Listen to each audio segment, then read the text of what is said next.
মায়ার নবীর বড় আদরের একজন সাহাবীর নাম হযরত আবু বকর।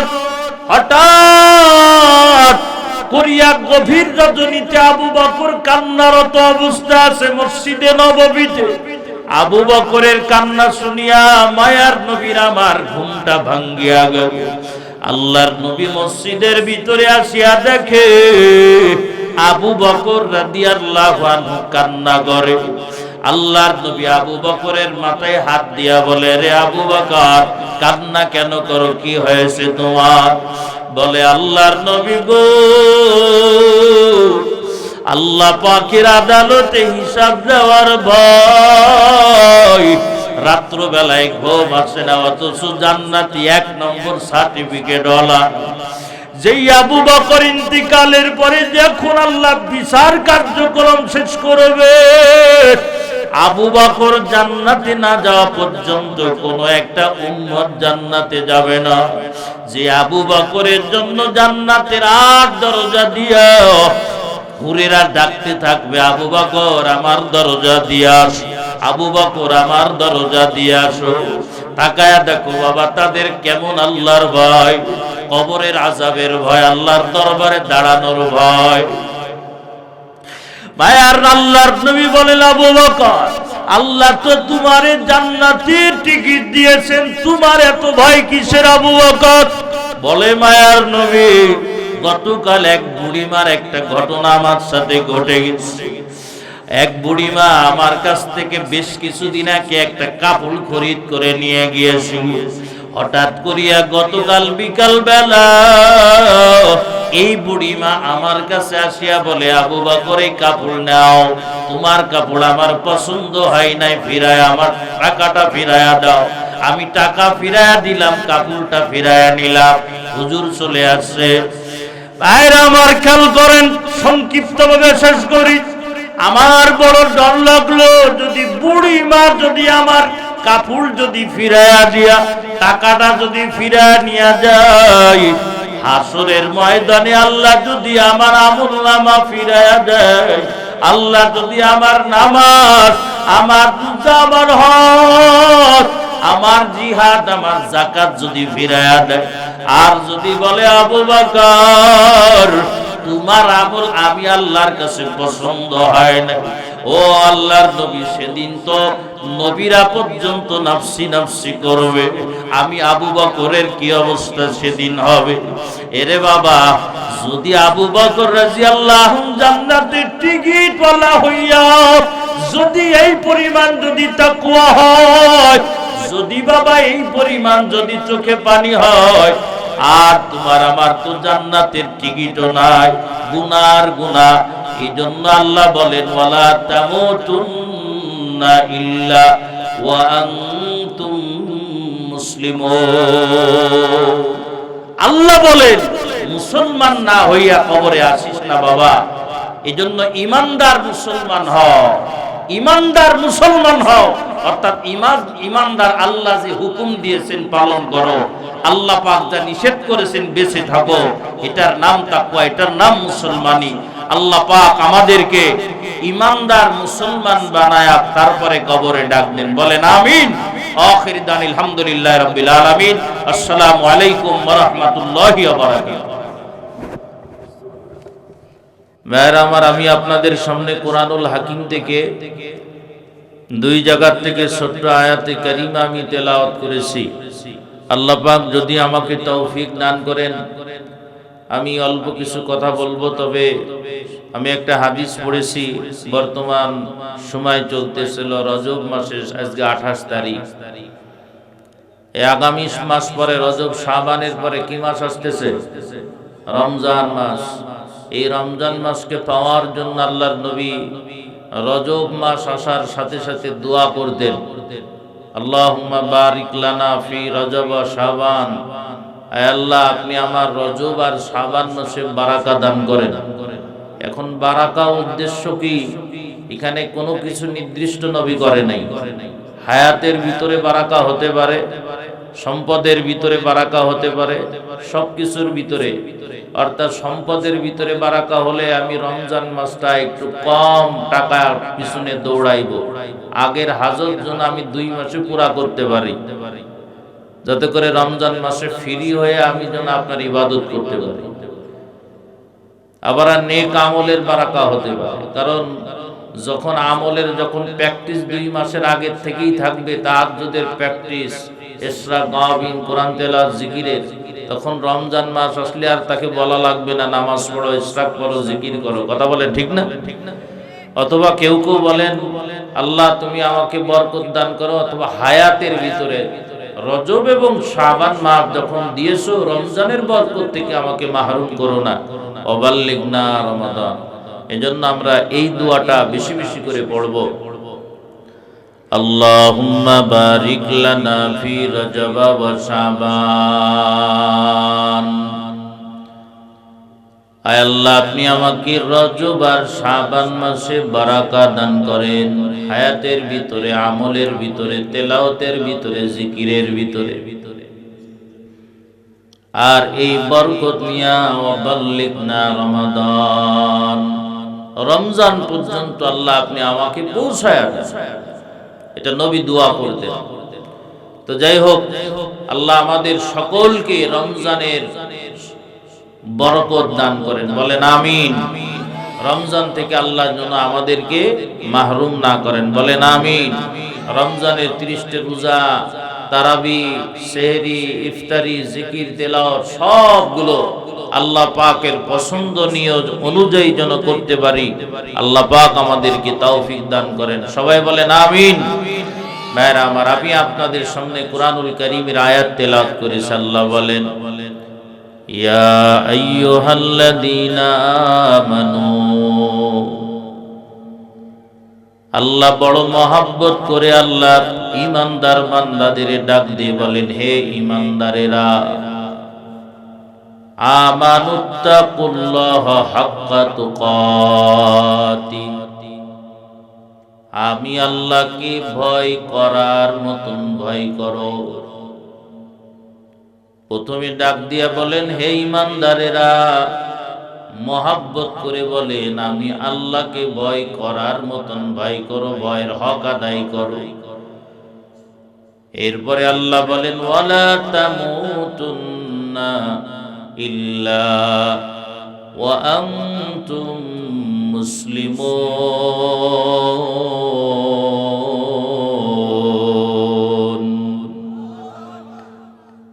মৃত্যুবরণ করবা না, যদি মৃত্যুবরণ করতেই যদি হয় তাহলে মুসলমান হইয়া তারপরে মরণ হবে, তারপরে আমি আল্লাহর কবরে আসবা। আমি এই আয়াতটা নিয়ে সংক্ষিপ্ত ভাবে আলোচনা করব। এই আয়াতের 3টা ব্যাপার আছে। কয়টা ব্যাপার? জোরে বলেন, কয়টা ব্যাপার আছে? 3টা ব্যাপার। প্রথমে আল্লাহ পাক ঈমানদারদেরকে আল্লাহ ডাক দিলেন। ঈমানদারদের ডাক দিয়ে খেয়াল করে আল্লাহ বলতেছেন, আমি আল্লাহকে ভয় করো। এরপরে বলতেছেন, মুসলমান হইয়া মরো।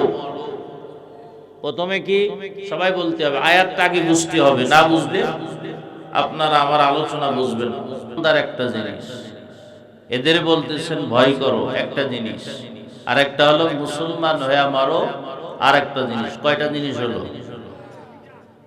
3টা। ঈমানদার, তারপরে ভয় করো, মুসলমান হইয়া মারো। তাহলে কয়টা হলো? 3টা জিনিস।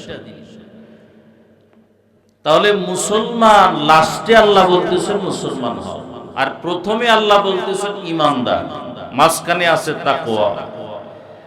এই জায়গা থেকে আমি প্রথমে আলোচনা করব যে মুসলমানকে আর ঈমানদারকে। আপনারা কি ব্যবধান জানেন? কথা বলেন, জানেন? মুসলমানকে, ঈমানদারকে মনে রাখতে হবে। মুসলমান আলাদা, ঈমানদার আলাদা। বলেন কি? মুসলমান আলাদা আর কি ঈমানদার আলাদা। ঈমানদার হলেই মুসলমান হওয়া যায় না। তবে মুসলমান হতে গেলে ইমানদার শর্ত। খেয়াল করেন, ইমানদার কারে বলা হয়, ইমান কাকে বলে?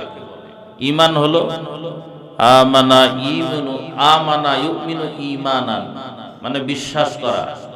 যারা বিশ্বাস করে, বিশ্বাসকারীরা হলো ইমানদার। তার মানে হলো আল্লাহ তাসদিকু মা জা বিহিন নবী সাল্লাল্লাহু আলাইহি ওয়াসাল্লাম ফাহুয়া মুমিন। মায়ার নবী আল্লাহর পক্ষ থেকে যা কিছু বলেছেন, যা কিছু আমাদেরকে সামনে দিয়েছেন, যেই বান্দা এগুলো বিশ্বাস করবে তার নাম হলো ঈমানদার। নবী আমার বলেছেন, দুনিয়ার থেকে কবরে যাওয়ার পর কারোর কবরটা হবে জান্নাতি টুকরা বাগান, আবার কারোর কবরটা হবে জাহান্নামের গর্ত। এটা আমরা বিশ্বাস করি কিনা জোরে বলেন? এটার নাম হলো ঈমানদার। কবরের ভিতরে সোয়াল যাওয়া হবে, এটা যারা আমরা বিশ্বাস করি তাদের নাম হলো ঈমানদার। নামাজ পড়লেই হবে, নামাজ না পড়লেই হবে, এটা আমরা জানি, বিশ্বাস করার নাম ঈমানদার। কবর থেকে আমরা আবার হাসরের ময়দানে উঠবো, আল্লাহর আদালতে আমরা দাঁড়াইব, এটা আমরা যারা বিশ্বাস করি এটার নাম হলো ঈমানদার। কুরআনুল হাকিম এটা আল্লাহ পাকের পক্ষ থেকে নাজিলকৃত একটা বাণী। আমরা যারা এটা বিশ্বাস করি এটার নাম হলো ঈমানদার। কোরআনের ভিতরে কোনো ভুল নাই, কোরআন মহা আল্লাহর বাণীর ভিতরে সন্দেহ নাই। আমরা যারা এটা বিশ্বাস করি এটার নাম হলো ঈমানদার। মরণের পরে, হাসরের পর কারোর জন্য হবে কপালে জান্নাত, কারোর কপালে হবে জাহান্নাম। আবার পুলসিরাত আছে, আরশে আজিমের নিচে কারোর হবে ছায়া। এটা আমরা যারা বিশ্বাস করি তাদের নাম হলো ঈমানদার। তাহলে আমরা এখানে যারা বসা আছি কেউ বেঈমান না, সবাই ঈমানদার। কথা বলেন ঠিক না? আমরা সবাই আল্লাহরে বিশ্বাস করি না, নবীরে বিশ্বাস করি না, কবর হাসর সব বিশ্বাস আমরা করি। আমাদের ভিতরে এমন কেউ নাই যেগুলো বিশ্বাস করে না। তো যেই বিশ্বাস করে এর নাম কি? ঈমানদার। তাহলে ঈমানদার, এরপরে ঈমানওয়ালাদেরকে কি বলতেছেন আল্লাহ? মুসলমান। মুসলমান না হইয়া মৃত্যুবরণ করো না। আল্লাহ বলেন, ওয়ালা তামুতুন্না ইল্লা ওয়া আনতুম মুসলিমুন। ঈমানদারে বলতেছে মুসলমান না হইয়া মৃত্যুবরণ করো না। খেয়াল করো, আমার কথা বুঝতে হবে, না বুঝলে কিন্তু বোঝা যাবে না, মজা লাগবে না। তবে মুসলমানের কথা বলার আগে আল্লাহ পাক বলেন, আমি আল্লাহকে ভয় করার মতন ভয় কর। আল্লাহর ভয় সিনার ভিতরে যার আসবে তার তত বেশি মুসলমানিয়ত থাকবে। যার ভিতরে আল্লাহর ডর নাই ও ঈমানদার হতে পারে, কিন্তু প্রকৃত মুসলমান হতে পারে না। একজন ঈমানদার হতে পারে কিন্তু নামাজ পড়ে নাই, ঈমানদার কিন্তু পাক্কা মুসলমান হতে পারে নাই। একজন আল্লাহরে বিশ্বাস করে কিন্তু রমজান মাস আসতেছে রোজা রাখে না, ও প্রকৃতভাবে মুসলমান হতে পারে নাই। একজন আল্লাহ পাককে বিশ্বাস করে কিন্তু বাবা মায়ার নবীর আদর্শ সুন্নাতের দাড়ি রাখতে লজ্জা পায়, প্রকৃত মুসলমান সে বান্দা হতে পারে নাই। একজন আল্লাহরে বিশ্বাস করে কিন্তু আল্লাহর কোরআন তেলাওয়াত করতে তার ভালো লাগে না, প্রকৃত মুসলমান হয় নাই। এইভাবে যদি আমি আপনাদেরকে বর্ণনা যদি দিতে থাকি, একের পর এক বর্ণনা দিতেই থাকবো, কিন্তু শেষ হবে না। তবে বাবা মুসলমানিয়তের ভিতরেও ব্যবধান আছে। যার ভিতরে যত বেশি আল্লাহর ভয়, ওই বান্দা তত বেশি বড় মুসলমান। এই জন্য আল্লাহ পাক সাহাবী না নবী রাসূলদেরকেও আল্লাহ বলেছেন মুসলমান হও। আল্লাহ পাক রব্বুল আলামিন ইব্রাহিম আলাইহিস সালাতু ওয়াস সালামকে ডাক দিয়া বলেন, ওয়াইদ ক্বালা লাহু রাব্বুহু আসলিম। ইব্রাহিমের প্রতিপালক আল্লাহ ইব্রাহিমকে ডেকে বলেন, ইব্রাহিম আত্মসমর্পণ করো, মুসলমান হও। উনি তো আগের থেকে ইমানদার, মুসলমানও কিন্তু মুসলমানিয়তের পাওয়ার বাড়াইতে বলতেছে। তার মানে যার ভিতরে যত বেশি আল্লাহ, মুসলমান কাকে বলা হয়? এক নম্বর, যে বান্দা যত বেশি আল্লাহর হুকুম মানবে আর আল্লাহ পাকের নিষেধাজ্ঞা কাজ থেকে নিজেকে বিরত রাখবে, ওই বান্দা হলো তত বেশি মুসলমান। বান্দাকে আল্লাহ নামাজ পড়ার আদেশ করেছে, বান্দার যত কাজ বান্দা নামাজ ছাড়তে পারবে না। এর নাম হলো মুসলমান, আমলের নাম হলো মুসলমান। বান্দাকে রোজা রাখতে বলেছেন আল্লাহ, বান্দার যত কষ্ট, রমজান এলে বান্দা রোজা ছাড়তে পারবে না। বান্দাকে আল্লাহ কুরআনুল কারীমের তেলাওয়াত করতে বলেছে, যত কষ্ট, প্রতিদিন বান্দা অল্প হলো কুরআনুল তেলাওয়াত জিকির আজকার না করে থাকতে পারবে না। এর নাম হলো বাবা মুসলমান। আল্লাহ যেই কাজ থেকে বান্দাকে নিষেধ করেছেন, আল্লাহ বলেছেন বেপরদায় চলবি না রে বান্দা। বান্দির যত কষ্ট হোক, বান্দি নিজের বেপরদায় চালাইতে পারে না। আল্লাহ বলেছেন সুদ খাবি না। বান্দার যত কষ্ট, সুদের কাছেও বান্দা যাবে না। আল্লাহ বলেছেন মিথ্যা কথা বলবি না। বান্দার যত কষ্ট, বান্দা মিথ্যা বলবে না। এক নম্বর, আল্লাহর আদেশ সামনে আসার সাথে সাথে বান্দা মান্য করবে। আর আল্লাহ পাকের যত নিষেধাজ্ঞা বস্তু আছে, বান্দা নিষেধাজ্ঞা বস্তুর কাছেও যাবে না। এটার নাম হলো প্রকৃত মুসলমান। আমি এতটুকু বুঝালাম এই আলোচনার দিয়া যে ইমানদার একটা জিনিস, আর কি মুসলমান আর একটা জিনিস।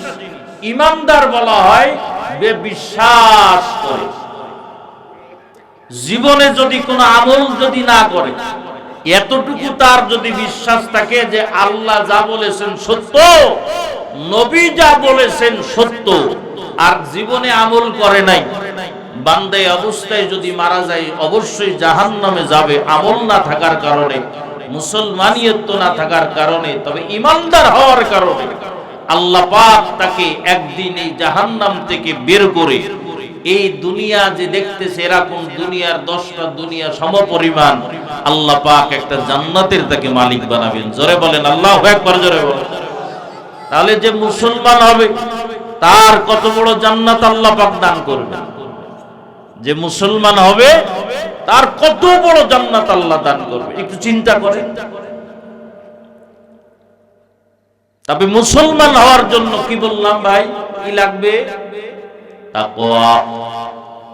আল্লাহ পাক বলেন, ইয়া আইয়ুহাল্লাযীনা আমানুত্তাকুল্লাহ, হে ঈমানদারেরা আমি আল্লাহকে ভয় করার মতন ভয় করো। কারণ যার ভিতরে যত বেশি আল্লাহর ভয়, ওই বান্দা তত বড় মুসলমান হবে, পাওয়ারফুল মুসলমান।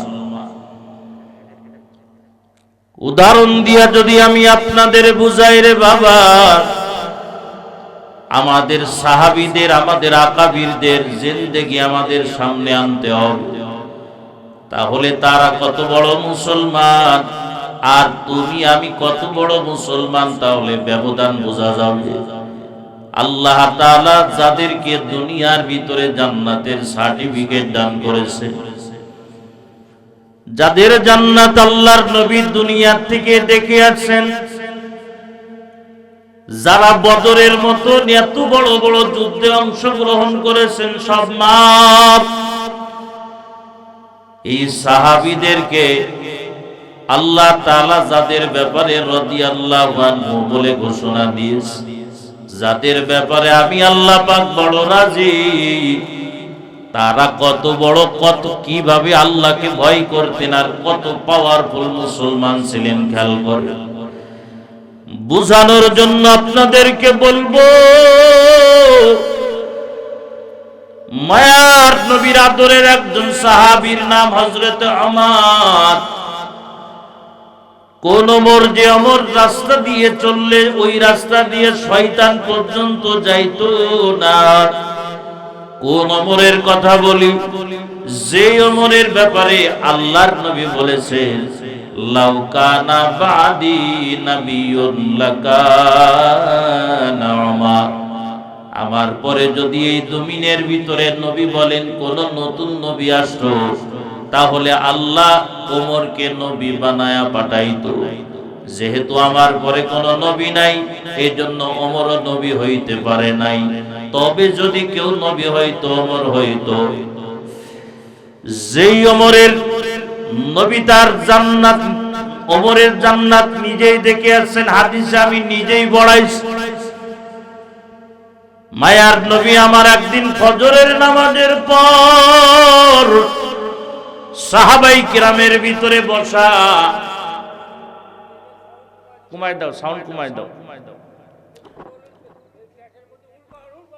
কমাই দাও সাউন্ড, কমাই দাও। আল্লাহর নবী একদিন ফজরের নামাজের পরে, একটু খেয়াল করে, মায়ার নবী একদিন ফজরের নামাজের পর সাহাবাই কিরামদেরকে নিয়ে নবী এইভাবে বসা রয়েছে।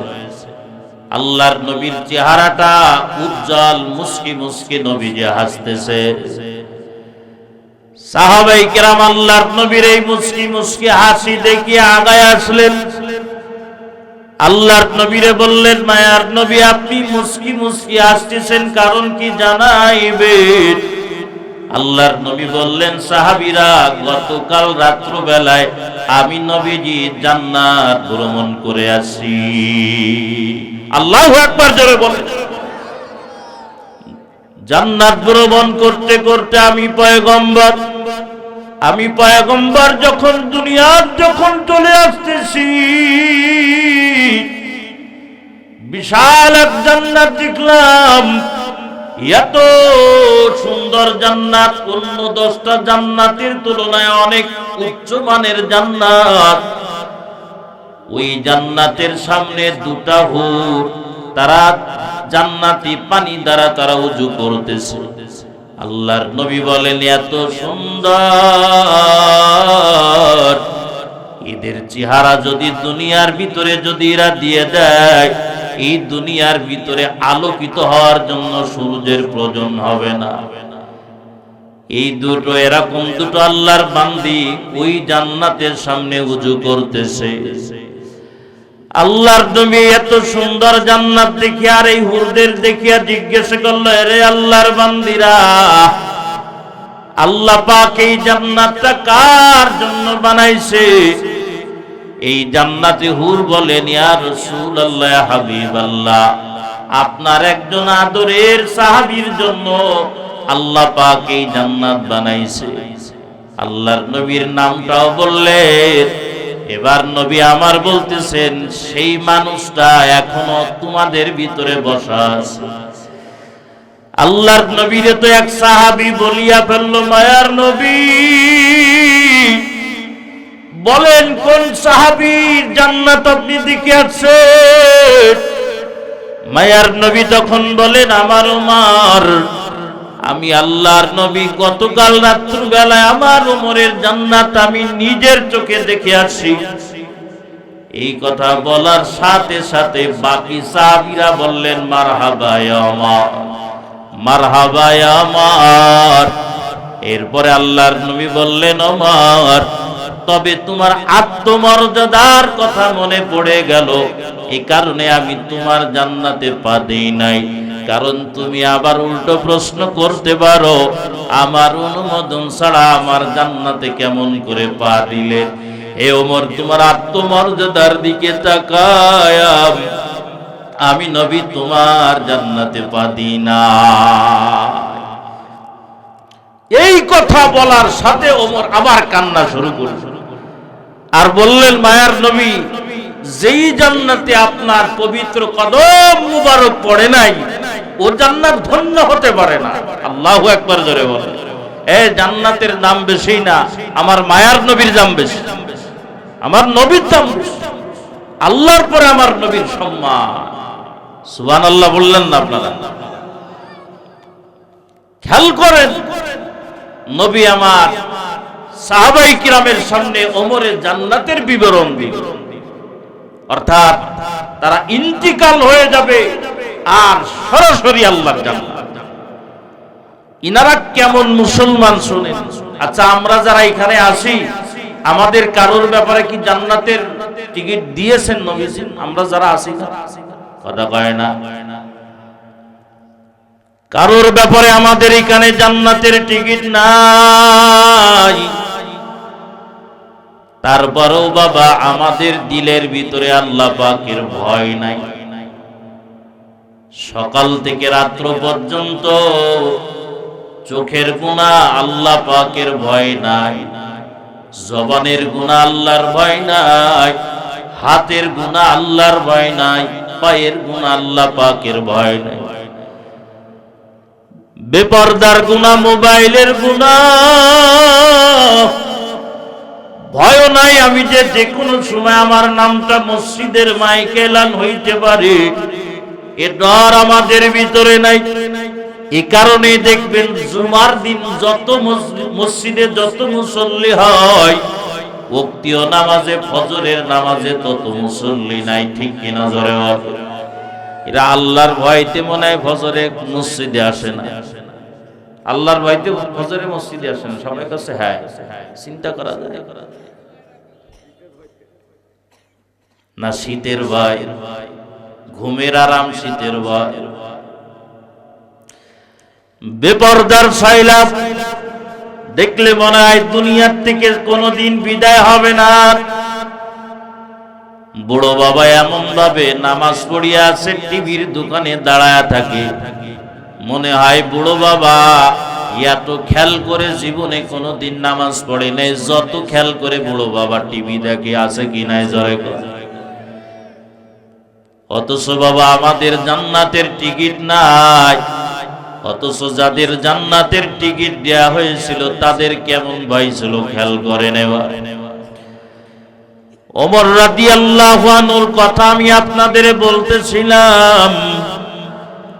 আমিরুল মুমিনিন ওমর রাদিয়াল্লাহু আনহু ইন্তেকালের পর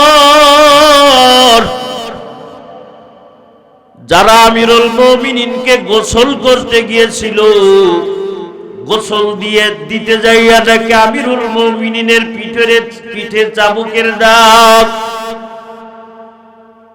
কিছু দাগ বাবা কাঁচা কাঁচা দেখা যায়, আবার কিছু দাগ দেখা যায় একটু পুরাতন দাগ দেখা যায়। যারা গোসল দিতে গেল আশ্চর্যান্বিত হয়ে গেল, কি ব্যাপার? যে ওমরের যে রাস্তা দিয়ে যায় শয়তান পর্যন্ত যাইতে পারে, যে ওমরের নাম শুনলে পশ্চিমারা তারা থর থর থর থর করিয়া কাঁপন শুরু হয়ে যায়। কি ব্যাপার? এই ওমরকে আবার পিঠে চাবুক আবার কে মারলো? যারা গোসল দিয়েছি তারা ওমরের সন্তান আব্দুল্লাহকে ডাক দিল, আব্দুল্লাহ এদিকে আসো। আব্দুল্লাহ কি হয়েছে? বলে তোমার আব্বুর পিঠে কেন চাবুকের দাগ দেখা যায়? আব্দুল্লাহ বাবা চুপ হয়ে গেছে, একটু খেয়াল করেন বাবা, বলো আব্দুল্লাহ কি ব্যাপার? আমিরুল মুমিনিন ওমরের পিঠে চাবুকের দাগ কেন দেখা যায়? তখন আব্দুল্লাহ বলেন, দেখেন আমার আব্বাকে গোটা দুনিয়ার মানুষ যদিও আমার আব্বাকে বড় ভয় করত, আর আমার আব্বু আল্লাহ পাকের আদালতে দাঁড়ানোর বড় ভয় করত। আমার আব্বু তার গোটা জিন্দেগির হিসাব আল্লাহ পাকের আদালতে কিভাবে দিবে? আমার আব্বুর এই ভয় দিলের ভিতরে ছিল। এই কারণে আমার আব্বুর ডায়েরি ছিল, ডায়েরি আমল নামার ডায়েরি। আমার আব্বু প্রতিদিন যে আমলটা করত, এই আমলটা আমার আব্বু গতকালকের আমল আর আজকের আমল শোয়ার আগে আমার আব্বু মিলাইতো। গতকালকে আমার আব্বু যদি 2 পারা কুরআনুল কারীম তেলাওয়াত করছে, আজকে যদি 1.5 পারা হয়ে যাইতো, আমার আব্বু নিজের এই যে চাবুক, দেখো একটা খাটো একটা চাবুক, নিজের শরীর নিজেই চাবুক দ্বারা পিটাইতো। আমার আব্বু আর বলতে রে ওমর, আজকে এই চাবুকের আযাব সহ্য করতে পারো না, আল্লাহ পাকের জাহান্নামের আযাব কিভাবে সহ্য করবা? এই বলিয়া বলিয়া বাবা নিজের পিঠের উপরে নিজেই চাবুক মারতো। গতকালের থেকে যদি আজকে একটু নফল নামাজ যদি আমার আব্বুর কম হয়ে যাইতো, আমার আব্বু নিজেকে নিজে শাস্তি দিত। গতকালকের থেকে যদি জিকির আজকে যদি কম হয়ে যাইতো, আমার আব্বু নিজের হাতে নিজের চাবুক দ্বারা পিটাইতো আর বলতো জাহান্নামের আগুনের দিকে বড় ভয়ঙ্কর, এই বলিয়া নিজেরে বড় শাসাইতো। এরে আল্লাহর বান্দারা, এই ওমর রাদিয়াল্লাহু তাআলা কত বড় বাবা একজন মুত্তাকি মানুষ, তাকওয়াওয়ালা। আল্লাহ পাক বলেন আম্মা মান খাফা মাকামা রাব্বিহি ওয়া নাহান নাফসা আনিল হাওয়া ফাইন্নাল জান্নাতা হিয়াল মাওয়া। আল্লাহ পাক রব্বুল আলামিন বলেন, দুনিয়ার মানুষের ভিতরে যারা আমি আল্লাহ পাকের আদালতে দাঁড়ায়া হিসাব দিয়ার ভয় যাদের ভিতরে থাকবে, এই খেয়াল করো, আম্মা মান খাফা, যারা ভয় করবে মাকামা রাব্বিহি, তার প্রতিপালকের সামনে দাঁড়ানোর ভয় করবে। এবং এই কারণেই বান্দা ওয়ানাহান নাফসা আনিল হাওয়া, দিলের ভিতরে আল্লাহ পাকের যত নাফরমানি দিল করতে চায়, বান্দা সব প্রকার নাফরমানি থেকে নিজেরে বাঁচায় রাখবে। বান্দার গুনাহের যত খায়সাত, মিথ্যা কথা বলতে মনে চায়, নিজেরে বান্দা বাঁচায় রাখবে। আল্লাহর দরবারে আমি কি হিসাব দিব? বান্দা নিজেরে বাবা গীবত থেকে বাঁচায় রাখবে, আল্লাহর আদালতে আমি কি হিসাব দিব? বান্দা নিজের পর্দা থেকে বাঁচায় রাখবে, চিন্তা করবে আমি আল্লাহর আদালতে কি হিসাব দিব। এই ভয়ে বান্দারা সব আমল করবে আর গুনার কাজটা ছাড়িয়া দেবে। আল্লাহ বলেন ফাইন্নাল জান্নাতা হিয়াল মাওয়া, আল্লাহ বলেন এদের আবাসস্থল হলো জান্নাত, এদের আবাসস্থল জান্নাত। এই যে তাকওয়া যাদের ভিতরে যত বেশি থাকবে, তারা তত বড় পাওয়ারফুল মুসলমান, তারা তত বেশি পাওয়ারফুল মুসলমান।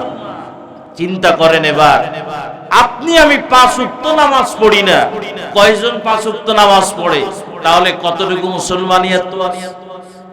কয়জন পর্দা পুশিদা সহকারে চলে? তাহলে কয়জন মুসলমান আমাদের সমাজে আছে? কয়জন আল্লাহ পাকের কোরআন তেলাওয়াত করতে জানে? তাহলে কয়জন মুসলমান আছে? অথচ আল্লাহ পাক বলতেছেন যে মুসলমান না হইয়া আমার কাছে আসিস না। ইমানদার আছে ভরা, ঘরে ঘরে ইমানদার।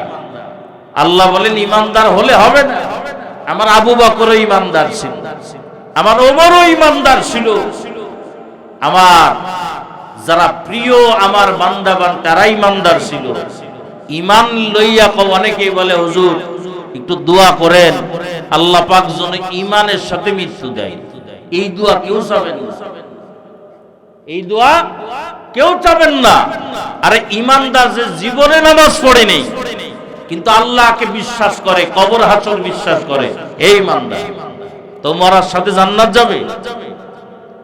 বলবেন আল্লাহ যেন খাঁটি মুসলমান বানায় যেন কবরে, অথবা বলবেন আল্লাহ পাক যেন আমাদের উপরে রাজি এবং খুশি হইয়া আল্লাহ যেন ডাক দেন। ভাইরা আমার, দুনিয়ার যে ভয়ঙ্কর অবস্থা দেখতেছি, আমি এই 15 দিনের ভিতরে আপনাদের মাইকের সামনে আমি বসে বলতেছি, 15 দিনের ভিতরে আমি প্রায় 14টা জানাজা পড়াইছি। এর ভিতরে 3 জন জওয়ান, 3 জন জওয়ানের ভিতরে ভাই যদি মরণ হয়ে যাইতো, গরু ছাগলের তো মরণ আছে না, তো ওরম যদি মরণ হয়ে যাইতো তাহলে আমি নামাজ কালাম পল্টি বলতাম। কিন্তু আল্লাহ পাক ভয়ানক ভাবে আল্লাহ বলেছেন যে আয়াত আমি অপর জায়গায় তেলাওয়াত, এই আয়াতে আমি আসবো। আল্লাহ অপর আয়াতে বলেছেন কুল্লু নাফসিন যায়িকাতুল মাউত। এই জায়গায় আল্লাহ বলেন যার ভিতরে নফস আছে, জান আছে, আত্মা আছে, তাকে মরা লাগবে। আর ওই জায়গায় মুসলমান ইমানদারদেরকে আল্লাহ পাক বলেন মুসলমান না হয়ে মরবা না। এবার এই আয়াতের ভিতরে আল্লাহ বলেন একটু খেয়াল করেন আমার দিকে, এখানে কিন্তু কুল্লু নাফসিন যায়িকাতুল মাউত গরু ছাগলের ভিতরে আছে, জঙ্গলের প্রাণীর ভিতরে আছে, নদীর প্রাণীও বাবা এই যে নফস আছে, মৃত্যু আছে, নদীর প্রাণীর ভিতরে আছে, আসমানের প্রাণী ফেরেশতারাও এর ভিতরে আছে। এরে আল্লাহর বান্দা মানুষও কিন্তু আছে। কিন্তু আল্লাহ পাক এর পরের আয়াতের ভিতরে আল্লাহ পাক বলেন এ দুনিয়ার মানুষ ওই অন্য প্রাণীর মরণ আর তোমাদের মরণ কিন্তু এক না। একটা গরু মারা গেল, তারে দাফন করার সাথে তার জিন্দেগি শেষ, কোনো হিসাব কিতাব না। কিন্তু মানুষদেরকে আল্লাহ বলেন ওয়াইন্নামা তুওয়াফাউনা উজুরাকুম ইয়াওমাল কিয়ামah। আল্লাহ পাক বলেন যে দুনিয়ার মানুষ তোমাদের মরণ আর একটা গরু ছাগলের মরণ, দুটো মরণ কিন্তু এক হবে না। তোমাদের মরণের পরে দুনিয়ার ভিতরে তোমরা যা করবা তার প্রতিদান তোমাদের পূর্ণ করে দেওয়া হবে। ওয়াইন্নামা তুওয়াফাউনা উজুরাকুম, তোমরা দুনিয়ার ভিতরে যদি ভালো কাজ করো তার প্রতিদান তোমাদের দেওয়া হবে। দুনিয়ার ভিতরে যদি তোমরা খারাপ কাজ করো তারও প্রতিদান দেওয়া হবে। এই জায়গায় ফেরেশা, দুনিয়ার ভিতরে যদি তুমি নামাজ পড়ো তাহলে তার প্রতিদান দেওয়া হবে রে মুমিন। দুনিয়ার ভিতরে যদি নামাজটা ছাড়িয়া দাও তারও প্রতিদান তোমারে দেওয়া হবে। দুনিয়ার ভিতরে যদি পর্দা করো তার প্রতিদান হবে, পর্দা যদি না করো তার প্রতিদান হবে। প্রতিদান কবর থেকেই শুরু হবে। আল্লাহর নবী জন্য বলেন আল কবরু রাউযাতুম মিন রিয়াদিল জান্নাহ। কারোর প্রতিদান হবে কবরটা হবে জান্নাতি টুকরা একটা বাগান। আবার কাউ হুফরাতুম মিন হুফারিন নার, আবার কারোর কবরটা হবে জাহান্নামের একটা গর্ত রে বাবা। এই জায়গার থেকেই প্রতিদান হলো। তার মানে যে মুসলমান হইয়া দুনিয়ার থেকে বিদায় নিল ওই বান্দার প্রতিদান হবে কবরটা জান্নাতি টুকরা বাগান। আর যেই বান্দা মুসলমান না হইয়া শুধু ঈমানটা নিয়ে কবরে গেল রে বাবা, তার কবরটা হবে জাহান্নামের টুকরা একটা গর্ত। ভাইরা আমার খেয়াল করেন রে বাবা, দেবরে উদাহরণটা দিয়ে আমার বয়ানটা শেষের দিকে আনবো। আজকে আমাদের যে অবস্থা, আজকে নামাজ নাই, রোজা নাই, দাড়ি নাই, নবীর আদর্শ নাই, তারপরও আমাদের ভয় নেই। যে কোনো সময় আমাদের নামটা মসজিদের মাইকে এলান হতে পারে। এর যুবক, 3টা যুবক এই 15 দিনের ভিতরে জানাজা পড়াইলা, তাদের প্রত্যেকের বাল বাচ্চা এই জমিনের ভিতরে এখনো বিদ্যমান। এরে বাবা দূরে যাব না, পর্দার আড়াল মা বোনেদেরকে বলে যাই, গতকাল পরশুদিন রাত্রিবেলার কথা বলি। আমার মাদ্রাসা নিয়ামতিয়া মাদ্রাসা, আমার মাদ্রাসার একটা ছাত্রী নাবিলা নামে একটা ছাত্রী, ওর মার বয়স মাত্র 32 বছর। রাতের বেলায় ঘুমাইতে যায়, তার স্বামী সকাল বেলায় মাদ্রাসায় আসিয়া বলিয়া গেল, বলে হুজুর আমার বিবি আমরা একসাথে রাত্রবেলায় ঘুমাইলাম। বিবি বলতেছে পেটের ভিতরে গ্যাস গ্যাস একটু হয়, কোন রোগ নাই, আগের কোন রোগ বলা মুসিবত আগে নাই। হঠাৎ করিয়া রাতের অন্ধকার আমার বিবির হঠাৎ করে চোখ মুখটা উল্টা গেল। এবার সদরে নিতে নিতে আমার বিবি দুনিয়ার থেকে বিদায় হয়ে গেল। আমার এই তিনটা মাইয়া এই দুনিয়ার ভিতরে আছে, আমার তো আর কেউ নাই। এই হলো বাবা দুনিয়ার গ্যারান্টি। এই জন্য আল্লাহ পাক বলেন মুসলমান হইয়া তারপরে কবরে আসবে। দুনিয়ার ভিতরে যে কোনো সময় আমরা বিদায় হয়ে যাইতে পারি। ভাইরা আমার খেয়াল করে নাও রে বাবা, আমি আমার মুরব্বীদের একটা ঘটনা আমি শোনাইব রে বাবা। আজকে আমাদের নামাজ নাই, আল্লাহর ভয় নাই, রোজা নাই, আল্লাহর ভয় নাই, জিকির নাই, আল্লাহর ভয় নাই, মুসলমানিয়ত তো নাই। খেয়াল করিয়া নাও, মাসনা মাদ্রাসার মাওলানা এরশাদ রহমাতুল্লাহি আলাইহি ওনার মেজু ছেলে বর্তমান যাত্রাবাড়ি মাদ্রাসার নায়েবে মুহতামিম আহমদ ঈসা সাহেব, ওনার নিজের জবান থেকে আমি শুনেছি মাসনা মাদ্রাসায়। আবার আমি বিভিন্ন কিতাবদ্রের ভিতরে দেখেছি উনি যেই ঘটনাটা বর্ণনা করেছে ওই একই ঘটনা আমি বিভিন্ন কিতাবদ্রের ভিতরে দেখেছি। যুবক ভাইদেরকে বলবো, পর্দার নিশি মা বোনেদেরকে বলবো, উনি ঘটনা বর্ণনা করেন কিতাবের সাথে মিল করে আমি আপনাদের সামনে বর্ণনা করি। আমাদের যে বাইতুল্লাহ, অনেক বছর আগে এই বাইতুল্লাহ একবার বিরাট আকারে একটা বন্যা হইল। বন্যা হয়ে যাওয়ার পরে ওই সময় হজের মৌসুম চলতেছে। গোটা দুনিয়া থেকে বাইতুল্লাহ মানুষ হজ্জে বাইতুল্লাহ করার জন্য গেল। কিন্তু যারা বাইতুল্লাহর ইমাম, যারা বাইতুল্লাহর মুতাওয়াল্লি, বাইতুল্লাহর অভিভাবক, তাদের ইন্তেকালের পরে এক কবর, আলাদা স্থানে একটা কবর দেওয়ার জায়গা রয়েছে। ওই জায়গাটা এত বরকত, ওই জায়গায় কবর দিলে আল্লাহর ফজলে যারা মাদফুন হয়, যাদেরকে দাফন করা হয়, ওই জায়গাটা তাদের শরীরটা খায় না। কারণ আল্লাহ পাকের বিশেষ কিছু বান্দা আছে, এরা দুনিয়ার থেকে বিদায় হওয়ার পর আল্লাহ পাক মাটিকে তার শরীরটাকে হারাম করিয়া দেয়। আল্লাহ বলেন, হে মাটি আমার নেককার বান্দা, এই নেককার বান্দির শরীরটা তুই খাইতে পারবে না। বিগত বছর যশোর কারবালায় আমার এক মুসল্লির একটা টিম আছে, কেউ যদি মারা যায় তারা কারবালায় কবর খনন করতে যায়। যে প্রধান তার নাম হলো বশির ভাই। তিনি আমাকে নিজেই বলেছেন, বলে হুজুর আমরা কারবালায় গেলাম একটা কবর খনন করার জন্য। কবর খনন করতে করতে যখন তলে দেশে চলে গেলাম, হঠাৎ করিয়া পাশের থেকে একটা তাজা লাশের মতন আমাদের নতুন কবরে বের হয়ে আসলো। কিন্তু পাশে যে একটা কবর আছে, ওই কবরের চিহ্নটাও বোঝা যায় না। আমরা তো সবাই ভয় পেয়ে গেলাম, কি ব্যাপার, এই জায়গায় তো কবর আছে, বুঝায় যায় না কবে কবর দিয়ে গেছে। উনি নিজের চোখেই দেখেছেন, খেয়াল করো রে বাবা। এরপরে আমরা দ্রুত বিভিন্ন ভাবে আবার কবরটা আমরা বুঝায় চলে আসলাম। বিভিন্ন ভাবে আমরা সংবাদ দিলাম এই জায়গায় কবরটা কাকে দেওয়া হয়েছে।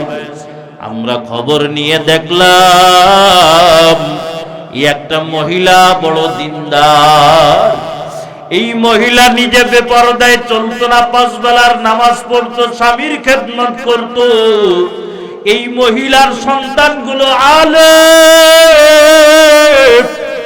সন্তানগুলো আলেম বানাইছে। নিজে জীবনে কোনোদিন আল্লাহর রাস্তা বাদ দিয়ে আল্লাহর হুকুমের বাইরে চলে নাই। এই বান্দি যখন কবরে আসে, আল্লাহ মাটিকে তার জন্য হারাম করে দিয়েছে। এরে বাবা, এ তো আমার কারবালা বললাম, সারা বাংলাদেশের ভিতরে প্রচার হয়েছিল। কুড়ুগ্রামের ঘুঘুমিনসির নাম সারা বাংলাদেশের মানুষ জানে। চরমনের একজন মুরিদ ছিলেন বাবা, নদীর পারে তার দাফন করা হয়েছিল। নদী ভাঙ্গন হতে হতে তার লাশটা নদীর ভিতরে অর্ধেক চলে গেল। হঠাৎ করে নদী দিয়া নৌকা নিয়ে কারা যায়, কিনারায় তাকায় দেখে কাফনের কাপড় জড়ানো অর্ধেক বের হয়ে আসে। দ্রুত এলাকার মানুষকে খবর দিল, অমুক জায়গায় একটা লাশের অর্ধেক বের হয়ে গেছে। এলাকার মানুষ আসিয়া দেখলো ঘুঘু মিয়ার লাশ। আজ থেকে 20 বছর আগে ঘুঘু মিয়ার লাশকে এই জায়গায় দাফন করা হয়েছিল। ওই লাশটা যেইভাবে দাফন করা হয়েছিল ওইভাবে আছে। ওই জায়গাটা একজন আলেম ছিল, তার মুখ দিয়ে আমার শোনা। তিনি বলেন যে হুজুর, ওই ঘুঘু মিয়ার লাশটা আমি নিজে দেখছি 20 বছর পর। আল্লাহর বান্দা পান খাইতো, ছোট ছোট পান খাইতো। 20 বছর আগে তাকে দাফন করা হয়েছে। আল্লাহর ফজলে তার জিহ্বা এবং ঠোঁটে এখনো লালচে লালচে পানের দাগ দেখা যায়। আল্লাহু আকবার জোরে বলে, এখনো তার ঠোঁটের ভিতরে দেখা যায়। এরে আল্লাহর বান্দা 20 বছর আগে চলে গেল দুনিয়ার থেকে, কাফনের কাপড়টা পর্যন্ত কিছু হয় নাই। অথচ বাবা আজকে আমাদের কোনো পেরেশানি নাই। তুমি আমি কবরে যাব বাবা, কবরে যাওয়ার পরে আমার অঙ্গ প্রত্যঙ্গ গুলো টুকরায় টুকরায় খাবে। গত রমজান মাসে আমার এক মুসল্লি হাফিজ চাচা, মুফতি আবু জুয়ারের পিতা, আমারে ফোন দিয়া বললে হুজুর, জোহরের সময় অমুকের মায়ের জানাজা আছে, আপনি নিজেই পড়াইবেন। আমি বললাম চাচা কোনো সমস্যা নাই, আমি নিজেই পড়াইব। জোহরের পর জানাজার পর আমি কারবালায় নিয়ে গেলাম রে বাবা।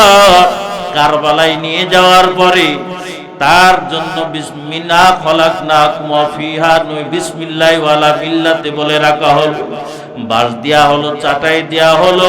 এরপরে আমার কবর খনন করে তারা বলল হুজুর দোয়া পড়ে দেয়। আমি বললাম মিনহা খলাকনাকুম ওয়া ফিহা নুঈদুকুম ওয়া মিনহা নুখরিজুকুম তারাতান উখরা। এই দোয়াটা যখন পড়লাম, এরপরে দেখি হঠাৎ করে একটা বাস্তার মতন, সাদা বাস্তার মতো তলদেশে কি যেন মনে হয় আসে। যেই বান্দারা কবর খনন করেছে কবরের ভিতরে দিয়ে দিতে গেল। আমি বললাম রে যুবক, বাস্তার মতন এই কবরের ভিতরে কি দাও? বলে হুজুর এটা বাস্তাও না, এটা একটা কাফনের কাপড়। আমি বললাম কি ব্যাপার, কাফনের কাপড় তোমার হাতে কেন?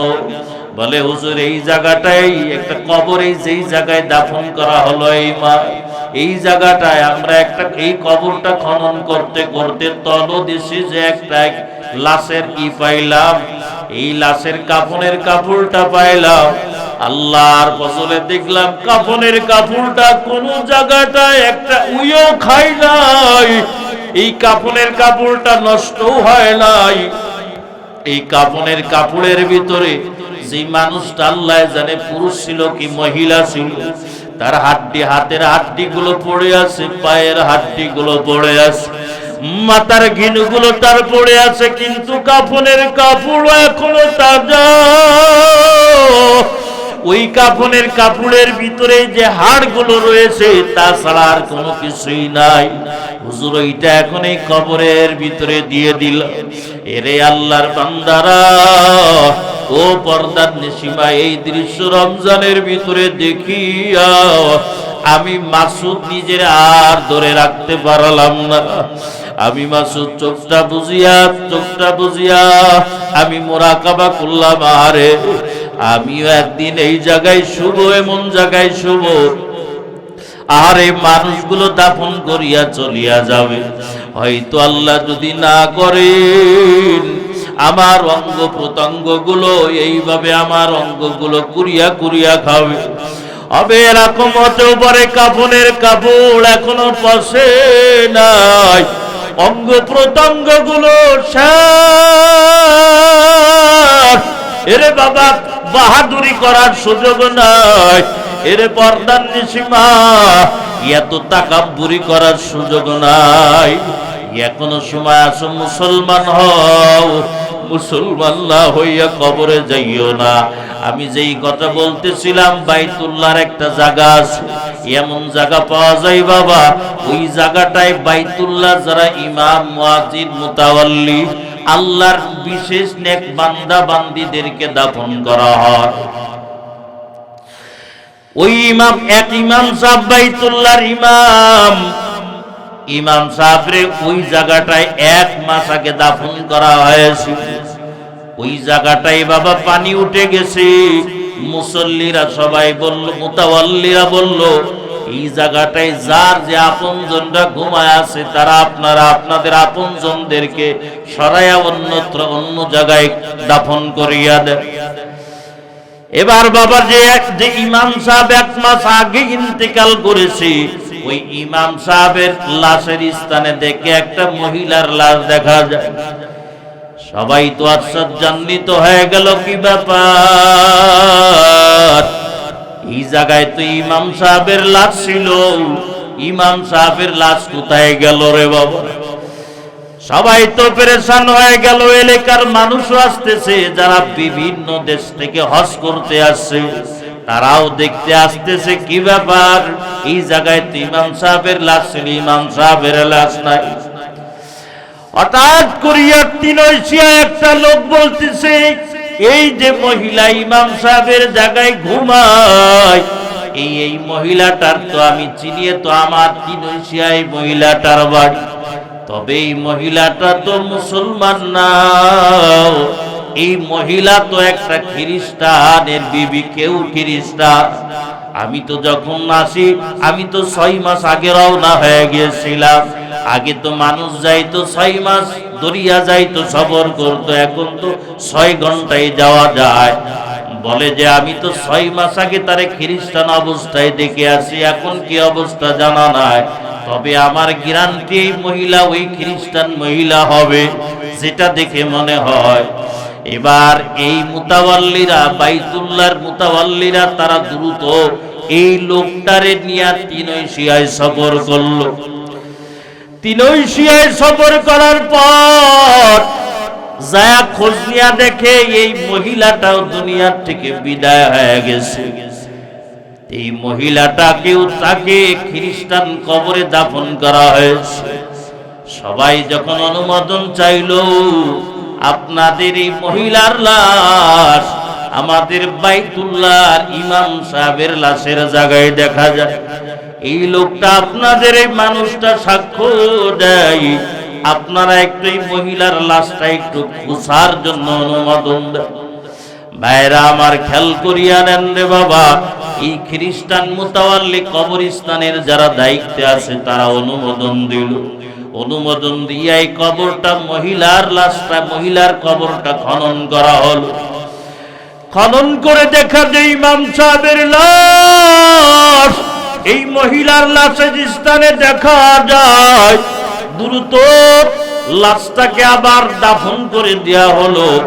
সবার ভিতরে আশ্চর্যান্বিত হয়ে গেল, কি ব্যাপার, একটা খ্রিস্টান মহিলার লাশ ইমাম সাহেবের লাশের স্থানে আরেকজন ইমাম সাহেবের লাশ মহিলার লাশের স্থানে, কি ব্যাপার?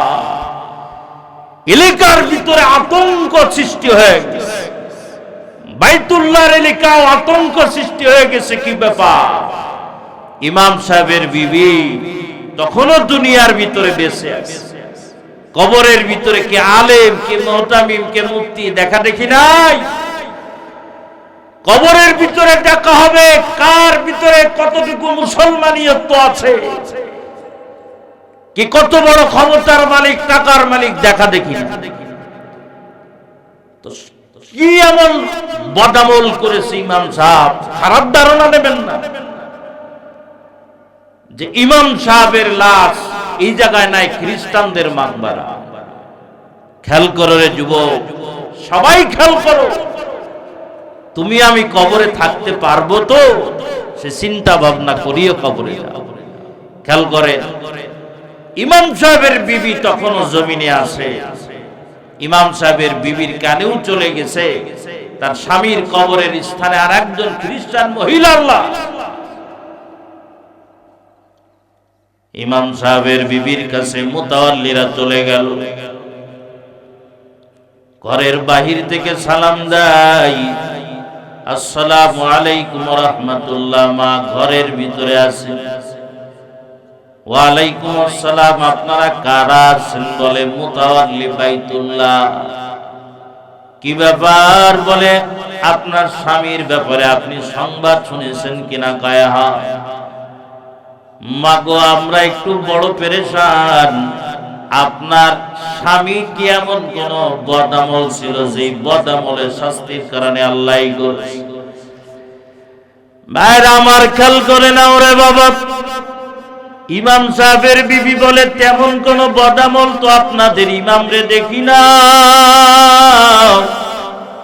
আপনাদের ইমাম সাহেব উনি প্রায় তাহাজ্জুদের নামাজ পড়তেন, তাহাজ্জুদ নাজানের পর তো ঘুমাইতেন না। এরপরে ফজরের নামাজ কোন সূরাতে পড়বেন সেটা আগে আগে প্র্যাকটিস করে যাইতেন। কুরআনুল কারীমের তেলাওয়াত করতেন, জিকির করতেন, ইশরাক পড়তেন, আওয়াবিল পড়তেন। বদামল তো পায় না, এমন কোন কিছুই তো পায় না। মা একটু ভালো করে একটু চিন্তা করিয়া দেখে। এবার বাবা লজ্জার ব্যাপার না, বুঝার জন্য বলি রে বাবা। আজকে আমরা কতটুকু মুসলমান হইয়া কবরে যাইতেছি একটু বুঝার জন্য বলতেছি। কেউ বাবা লজ্জা পাবেন না রে বাপ। হঠাৎ করিয়া ইমাম সাহেবের বিবি বলতেছেন, আপনাদের ইমাম সাহেব শীতকালের বেলায় প্রায় একটা কথা বলতো। শীতকালে যখন স্বামী স্ত্রীর গোসল যখন ফরজ হয়ে যাইত, আপনাদের ইমাম সাহেব একটা কথা বলতো, কিন্তু কথার উপরে আমল করতো না। কি কথা বলতো না বলেন? ওইটা একটু শোনার জন্য আমরা পেতে আছি। বলে ইসলামের ভিতরে আর খ্রিস্টানদের ভিতরে একটা ব্যবধান আছে। ইসলামের এই কানুনের থেকে ওই ইমামের কাছে খ্রিস্টানের এই কানুনটা ভালো লাগে। বলেন নাউজুবিল্লাহ জোরে। ইসলামের কানুন হলো স্বামী স্ত্রীর মিলনের পরে গোসল করা, এটা ফরজ ইসলামের বিধান। খ্রিস্টানদের বিধান না, গোপনাঙ্গ ধৌত করলে বা মুছে ফেললে হবে, গোসল করার প্রয়োজন নাই। সুতরাং শীতকালের বেলায় মুসলমানদের কানুন মানাটা একটু কষ্টকর হয়ে যায়, কিন্তু এর যত কষ্ট হবে এটা তো ইবাদত, আল্লাহ তো প্রতিদান দিবেই। ইমাম আপনাদের ইমাম সাহেব তিনি গোসল করতেন, কিন্তু বলতেন খ্রিস্টানদের এই কানুনটা আমার ভালো লাগে। জোরে বলেন নাউজুবিল্লাহ, আরো জোরে বলেন নাউজুবিল্লাহ। ইমাম সাহেব গোসল করতেন, কিন্তু ইমাম সাহেব বলতেন খ্রিস্টানদের এই আমলটা ভালো, ইসলামের থেকে এই কানুনটা খ্রিস্টানদের ভালো। এরে আল্লাহর বান্দারা, মুতাওয়াল্লিরা বললে মাগো আর বলা লাগবে না মা। তার মানে বোঝা হয়ে গেছে যার কাছে ইসলাম ভালো লাগে না, একটা বিধান যার কাছে ভালো লাগে না, আল্লাহ বলেন আমার ইসলাম তোর ভালো লাগে না, তাহলে আমার মেহমান খানায় তুই থাকতে পারবে না। যাদের বিধান তোর ভালো লাগে, যা তুই তাদের কবরস্থানে চলে যা। পরবর্তীতে সংবাদ নিয়ে দেখা যায় ওই মহিলা তাহলে মুসলমানদের মাকবারায় কেমন করে আসলো। এরে আল্লাহর বান্দারা খেয়াল করিয়া নাও, এই খ্রিস্টান মহিলা পাশের একজন মুসলমান ইমাম সাহেবের বিবির কাছে যাতায়াত করত। এই ইমাম সাহেবের বিবি এই খ্রিস্টান মহিলাকে ইসলামের বিভিন্ন কিতাবত্র দিত। মৃত্যুর আগে এক পর্যায়ে এই খ্রিস্টান মহিলাটা মুসলমান হয়ে গেল, আর বলতে ইসলামের বিধান কত সুন্দর, আগে কেন আমি মুসলমান হয় নাই? তবে যেই মহিলা মুসলমান হয়েছে এটা এলাকার দ্বিতীয় কেউ জানে না। আল্লাহ পাক বলেন, তোরে আমি খ্রিস্টানদের কবরে রাখবো না, আমার বিধানগুলো তোর ভালো লাগে, আয় আমার মেহমান, আমার মাকবারায় আয়, আমার মেহমান খানায় আয়। ভাইরা আমার, কি বুঝাইতে চাইলাম রে বাবা, যদি একটা আল্লাহ পাকের বিধান ভালো না লাগার কারণে যদি কবরে জায়গা না হয়, আজকে বাবা তুমি দাড়ি কাটো, তার মানে তোমার নবীর আদর্শ তোমার কাছে ভালো লাগে না। চিন্তা করে অবস্থায় কবরে গেলে তোমার আমার অবস্থা কি হবে চিন্তা করিয়া দেখো। আজকে বাবা তোমার টুপি পরতে ভালো লাগে না, যদি অবস্থায় তোমার আমার মালাকুল মউত যদি ডাক দেয়, চিন্তা করো কবরে কি জায়গা হবে কিনা, চিন্তা করিয়া তারপরে কবরে যাও। আজকে তোমার লম্বা জামা ভালো লাগে না, আজকে অবস্থায় যদি তোমার আমার যদি মরণ হয় রে বাবা, কবরে কি জায়গা হবে কিনা চিন্তা করিয়া তারপরে কবরে যাও। এরে আল্লাহর বান্দারা, আজকে আমার নবীর আদর্শ আল্লাহ পাকের বিধান তোমার আজকে ভালো লাগে না, এই অবস্থায় যদি তুমি আমি যদি কবরে যাই, আল্লাহর বান্দা আল্লাহর কবরটা সহ্য করতে পারবা কিনা চিন্তা করিয়া যাও। এই দুনিয়া বাবা কিছুই না রে বাবা, যারা বাবা দুনিয়ার থেকে চলে যাইতেছে কেউ দুনিয়ার ভিতরে ফিরে আসে না। এই জন্য বাবা মৃত্যুটাকে সামনে আনো, মুসলমান হওয়ার চেষ্টা করো। যে কোনো সময় বাবা ডাক আসতে পারে, কবরের মেহমান হইতে পারে। মায়ার নবীর কাছে আমার নবীর কাছে প্রশ্ন করা হয়, আল্লাহর নবীরে বলা হয় সুইলা রাসূলুল্লাহ সাল্লাল্লাহু আলাইহি ওয়াসাল্লাম, আল্লাহর নবীরে প্রশ্ন করা হয় মান আকিয়া সুন্নাস ওয়া মান নাহজামুন নাস, ও নবীজি এই দুনিয়ার ভিতরে সব থেকে বুদ্ধিমান কে, এই দুনিয়ার ভিতরে সব থেকে বিচক্ষণ বান্দা কে? আল্লাহর নবী বললেন, বাবা এ বড় ডিগ্রিওয়ালা হলে কিন্তু বুদ্ধিমান হওয়া যায় না, বড় টাকার মালিক হলেই বাবা বুদ্ধিমান হওয়া যায় না, বড় যদি বাড়ি থাকে বুদ্ধিমান হওয়া যায় না, বাবা বড় সার্টিফিকেট থাকলেই বুদ্ধিমান হওয়া যায় না। মায়ার নবী বলেন, আকসারুকুম যিকরান লিল মাউত, যেই বান্দা যত বেশি মৃত্যুর স্মরণ করবে, আমাকে যে কোনো আমার নামটা যে কোনো সময় মসজিদের মাইকে এলান হতে পারে, সুতরাং আমি মুসলমান হয়ে যাই, আমি নামাজ কিভাবে ছাড়বো?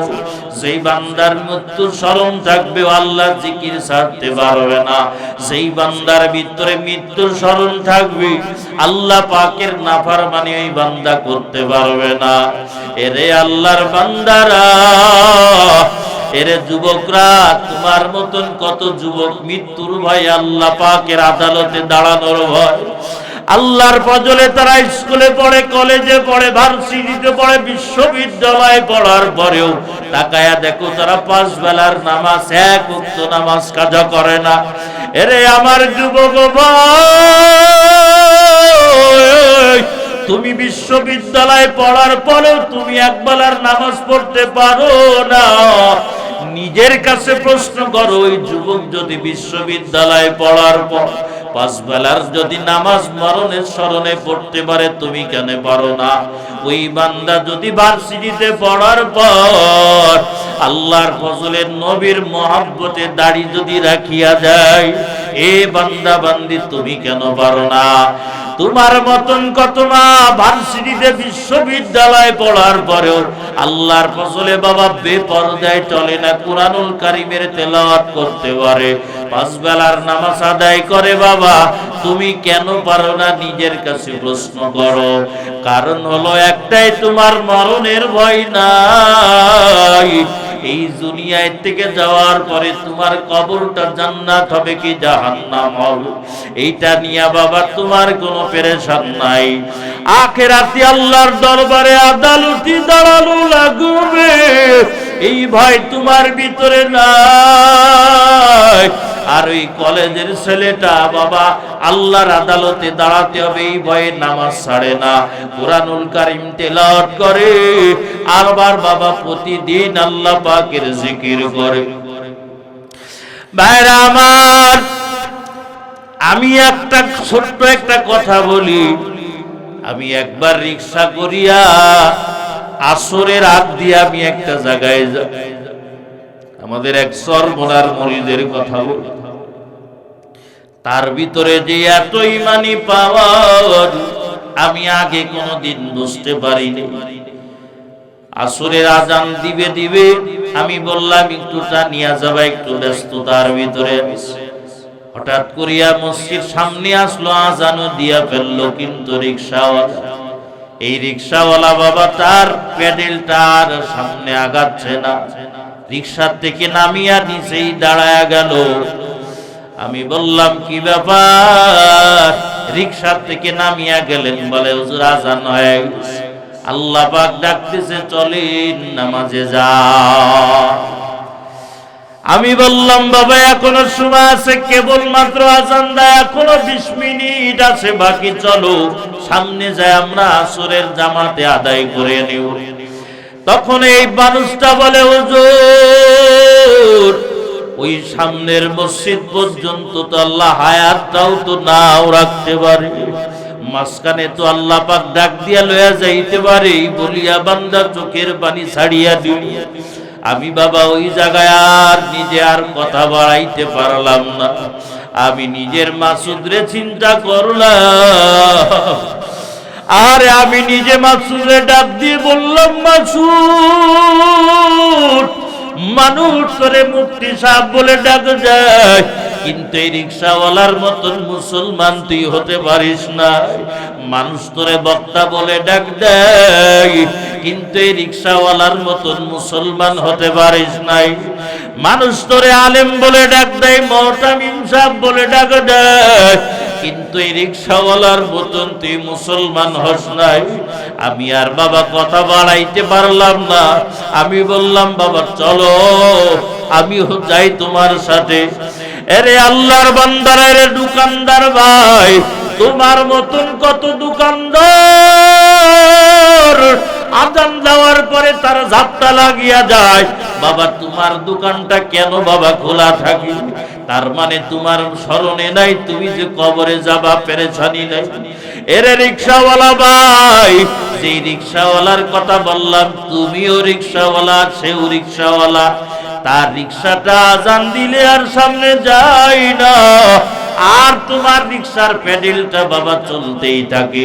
ব্যবধান কোথায়? তার ইন্তেকালের ভয় আছে, মরণের ভয় আছে, মুসলমান মৃত্যুর ভয় আছে। তোমার ভিতরে মরণের কোনো ভয় নাই। এই কারণেই বাবা আজান দেওয়ার পরও তোমার রিকশা চলে। তুমি মাঠে কাজ করো, তুমি যাই করো না কেন রে বাবা, আল্লাহ পাকের ঘোষণা, কুল্লু নাফসিন যায়কাতুল মাউত, মরণ একদিন হবে। তবে আল্লাহ বলেন মরণ তো সবার হবে, সবার যে মরণ হবে তুই ওই মরা মরিয়া আসিস না। আমি আল্লাহ পাকের কবরে যদি ভালো থাকতে চাস, আমি আল্লাহ পাকের কবরে যদি সুস্থ যদি থাকতে চাস, যদি আনন্দে যদি থাকতে চাস, আল্লাহ বলেন মুসলমান হইয়া কবরে আ। মুসলমান না হইয়া কবরে গেলে বিপদের শেষ নাই ভাই। কবরের যে আযাবের কথা নবী বলেছেন, বলেন এই কথা সত্য না মিথ্যা? কবরে যে প্রশ্ন করা হবে এটা সত্য না মিথ্যা? জোরে বলেন তো। যদি সত্য হয় তাহলে কেন নামাজ পড়েন? ফিরে আসেন, এখনো সময় আছে, তওবা করেন। তওবা করে আল্লাহর দরবারে আত্মসমর্পণ করে ফেলে, আল্লাহ ভুল করেছি, যে কোনো সময় ডাক চলে আসে। কত যুবক এমন কোন দিন নাই মারা যাচ্ছে না, যুবতী মারা যাচ্ছে না, সামনে দিয়া লাভ চলে যাচ্ছে, মরণের কোনো ভয় নাই। কি হয়েছে দুনিয়ার এই সব পাগলের মেলা? লাশ দাফন করে এসে দাফন করে এসে এমনও দেখেছি টিভিতে নাচ গান দেখতেছি, দাফন করে আসলো এসে নাচ গান দেখতেছি। হাই রে দুনিয়া। জানাজা পড়ে আসলো, এখন তো কি হয়েছে, জানাজাও পড়তে আছে সামাজিক কায়দা। জানাজায় যত মানুষ হয় এতগুলো নামাজ পড়ে পড়ে। কি দুনিয়ার ভিতরে আমরা আছি ভাইরা আমার। যদি বেআমল হন, অর্থাৎ যার ভিতরে আমল নাই, হে তো মুসলমান না। যদি বেনামাজি হন, বেরোজাদার হন, বেপর্দাওয়ালা হন, মৃত্যুর পরে তো ভয়ানক, মৃত্যুর সময়ও গজব। আমার মাদ্রাসার একটা ছাত্রীর একটা ঘটনা শোনা। আজকে আমি ভিন্ন লাইনে আলোচনা করলাম, খেয়াল করেন। আমার মাদ্রাসার এক ছাত্রী আছে হাফেজা, এই ছাত্রীর একটা বোন আছে, সে 18 পারার হাফেজা। এই ছোট বোনটা হঠাৎ করিয়া অসুস্থ হয়ে গেল। আগে কোনোদিন এইভাবে রোগ দেখা যায় না, মারাত্মক অসুস্থ হয়ে গেল।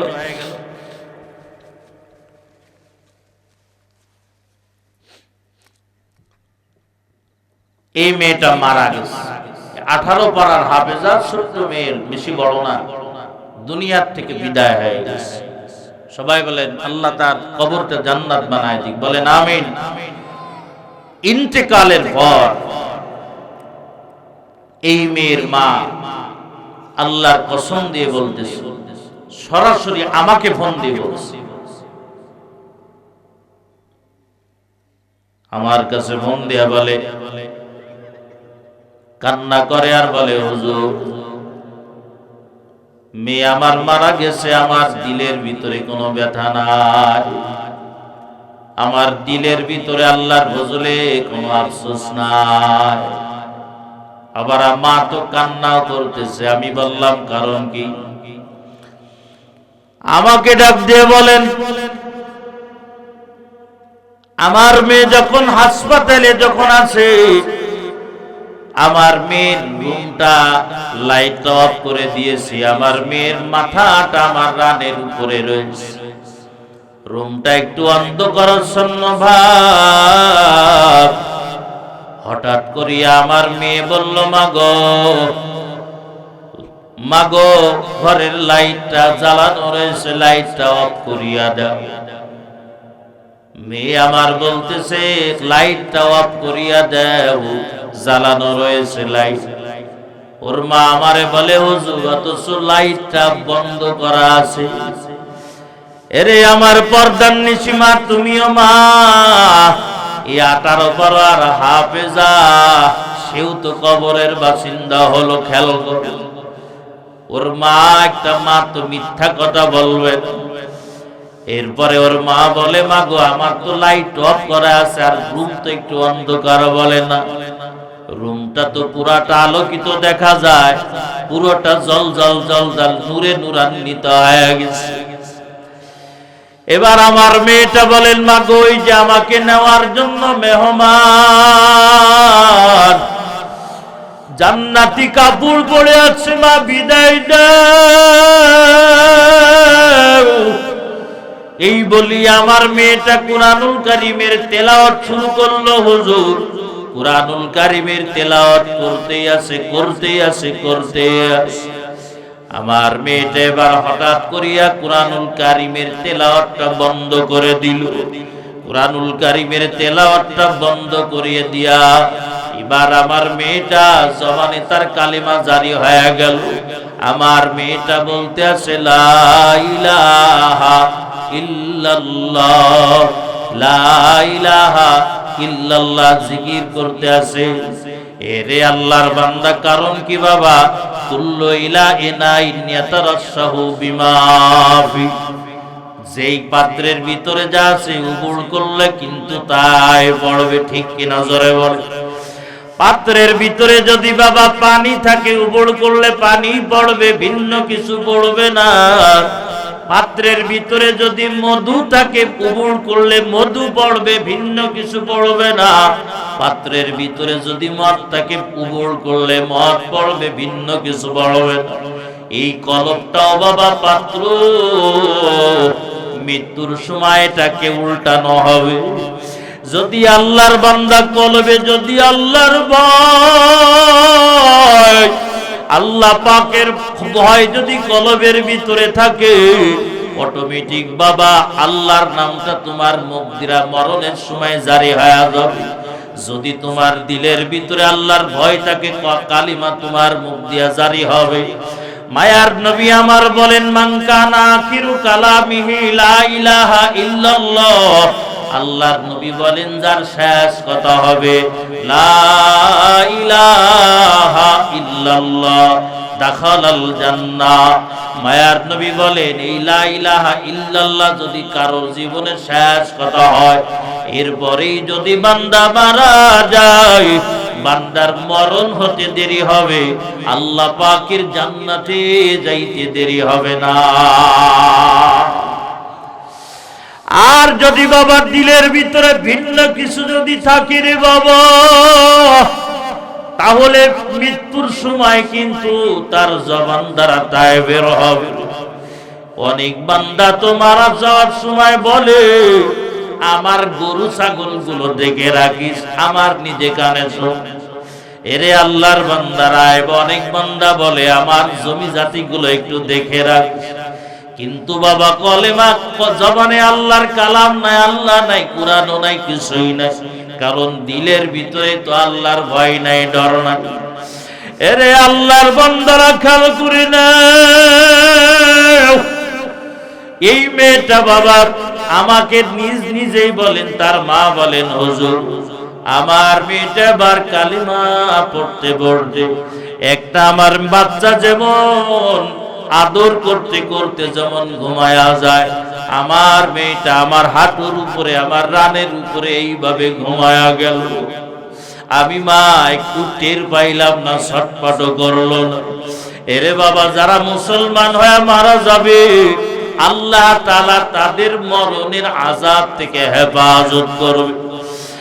আর যারা বাবা মুসলমান না হয়ে মারা যাবে, বেঈমান হয়ে মারা যাবে, বেনামাজি, বেপরদা, সুদখোর আর ঘুষখোর হয়ে যদি মারা যাও, আল্লাহর নাফরমান হয়ে যদি মারা যাও, আল্লাহর নবী আমার বলেন ফেরেশতা তোমার জানটা ভয়ানক ভাবে কবজ করবে, মৃত্যুর আযাব তোমার কঠোর হবে।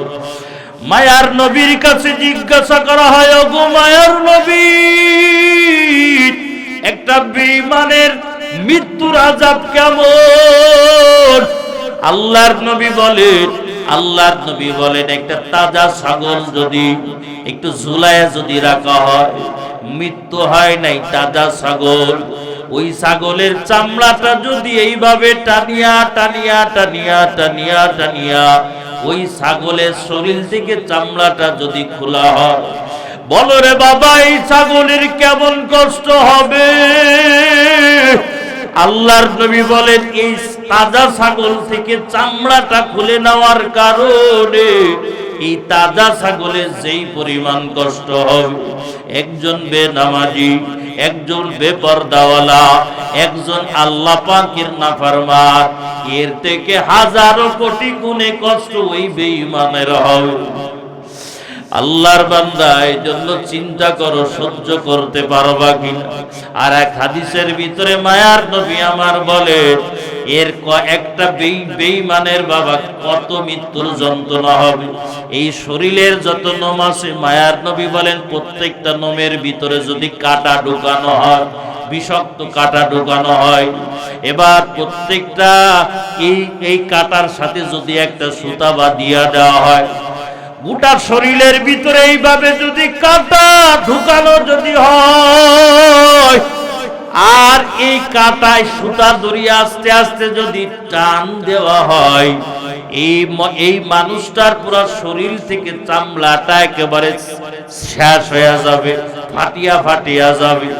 এই মানুষটার যত কষ্ট হবে, আল্লাহর নবী বলেন একটা বেঈমানে যে মুসলমান হয়ে না মরবে তার থেকে বেশি কষ্ট হবে রে বাবা। এরে আল্লাহর বান্দা যদি পাটা আগায়া দৌড়ে যুবক, তোমার সবার সামনে আমি মাসুদ পাও ধরে যাব রে বাবা, তারপরেও বলবো নামাজ ছাড়িও না। তারপর বরবরে বাবা আল্লাহ পাকের হুকুমের বাহিরে যেও না, আর গুনাহের কাম করিও না। এলাকার পর্দার নিশি মাদেরকে বলিয়া যাব, মা আপনাদের পায়ে ধরিয়া যায়, আপনাদের পায়ে ধরিয়া যায়, আর আল্লাহর হুকুমের বাহিরে যায়েন না। এই দুনিয়া মা কিছুই না গো মা। আল্লাহ পাক বলেছেন মুসলমান না হইয়া কবরে যাস না। বাবা হুজুর আসতে দেরি করতেছে, একটা ওয়াকিয়া শোনাই, খেয়াল করেন। আল্লাহর নবীর আরেকজন সাহাবী আবু বকর রাদিয়াল্লাহু আনহু